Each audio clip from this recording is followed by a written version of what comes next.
Hello everyone, good morning all dear students. So again welcome in my English class. But today we will not do any writing work, okay? Today is very different things, okay? आज से आपका कुछ नया नया शुरू होने वाला है, लाइक कुछ एक्टिविटी वगैरह है। और जब तक एक्टिविटी होंगी तो आपकी स्टडी नहीं चलेगी। कैसे क्या चलेगा वो मैं आपको इस वीडियो में सारा कुछ एक्सप्लेन कर दूंगी, ओके?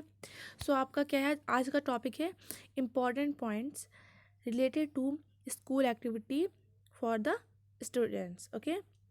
बच्चों के लिए एक्टिविटीज़ हैं और प्रोजेक्ट भी हैं। उन वो इसका क्या है, मेन पॉइंट है इस समय आपका वही चलेगा। सो ये पहले एक्टिविटी है क्या, पहले मैं आपको वो एक्सप्लेन कर दे रही हूँ। तो एक्टिविटी का नेम है आर्ट इंटीग्रेटेड प्रोजेक्ट, ओके? सो आपको इंग्लिश में जो है वो एक्टिविटी मिलेगी और ये है क्या, ये मैं आपको एक्सप्लेन कर देती हूँ, okay? So just see that.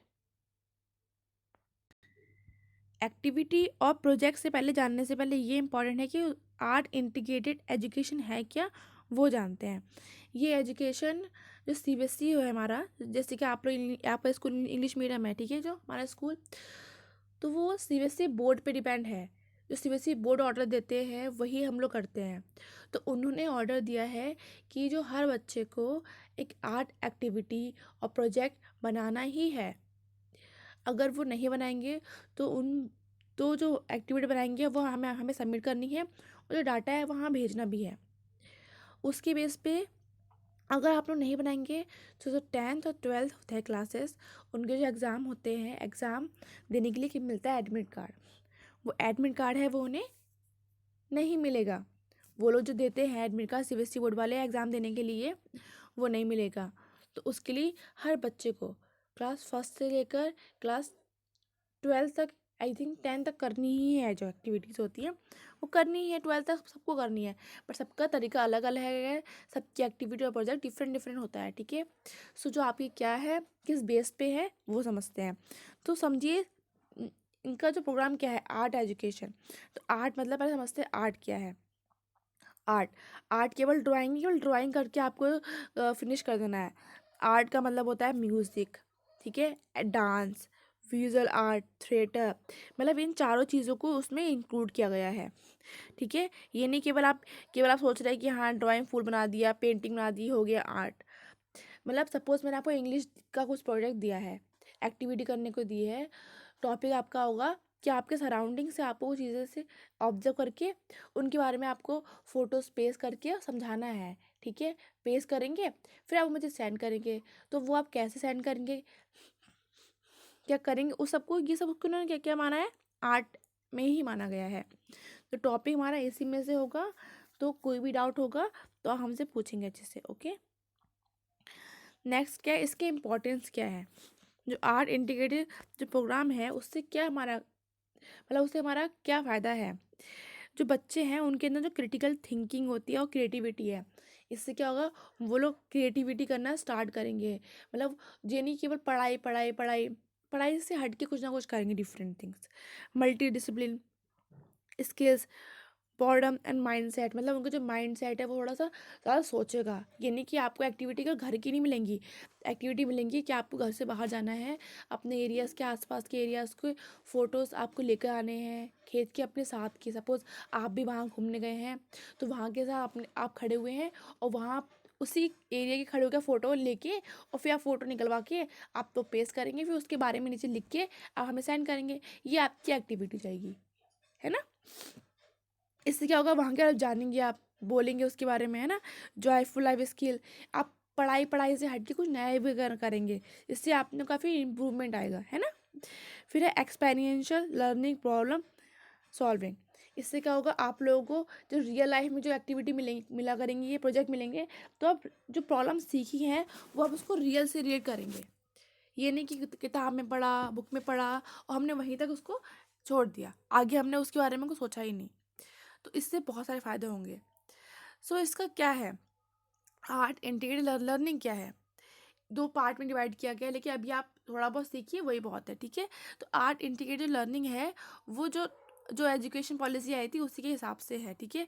अभी आपको जितना करना है उतना समझिए कि आपको जो एक्टिविटी दी जाएगी वो आपको करनी है, उसके क्लास अगर आपने नहीं करी तो जो बड़े बच्चे हैं उनका क्या होगा, उनकी जो उनके एडमिट कार्ड हैं एग्ज़ाम से वो नहीं दे पाएंगे। और ये एक्टिविटी करनी ही है, ठीक है, सबको करनी है, मैं दूंगी, और सबकी एक्टिविटी मेरे पास आ जानी चाहिए।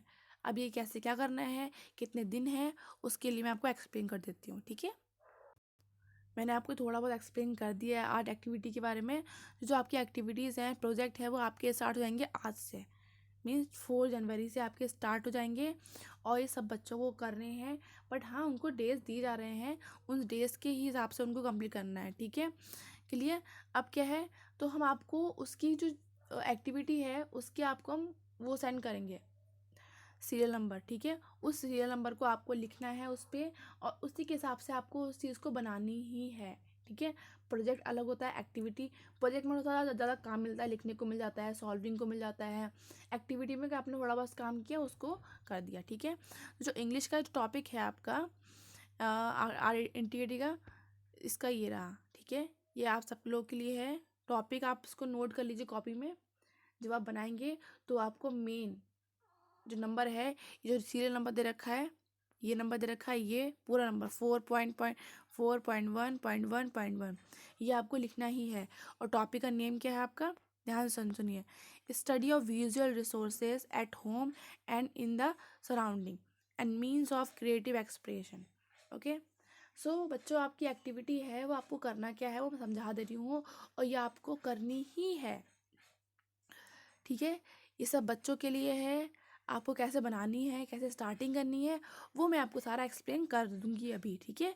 टेंशन मत लीजिए, पूरी वीडियो देखेंगे तो आपके सारे डाउट्स हैं वो क्लियर हो जाएंगे।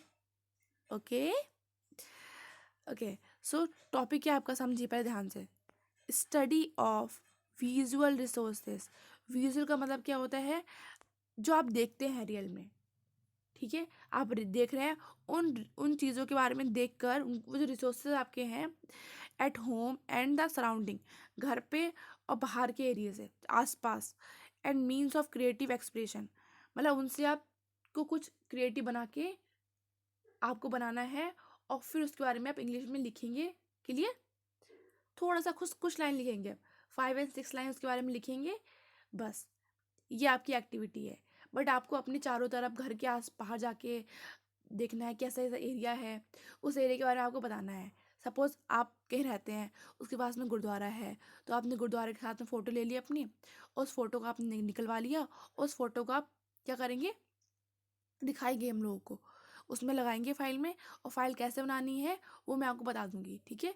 फाइल भी हो सकती है आपके लिए, जो आपकी वो नहीं होते हैं आपके कलर पेपर्स होते हैं, उनको यूज़ करके आप बना सकते हैं एक्टिविटी। चार्ट पेपर लें आप, चार्ट पेपर्स में आप कटिंग करें, एक चार्ट पेपर लें, यानी कि बहुत बड़ा चार्ट पेपर है, आप थोड़ा उसको हाफ कुछ कटिंग कर लें, ठीक है, थोड़ा छोटा कर लें। छोटा करने के बाद उसमें क्या करेंगे आप, सपोज़ आपका चार्ट पेपर इतना बड़ा है, बहुत बड़ा, तो आपने क्या काट दिया उसको, अच्छा स्क्वायर शेप में दे दिया।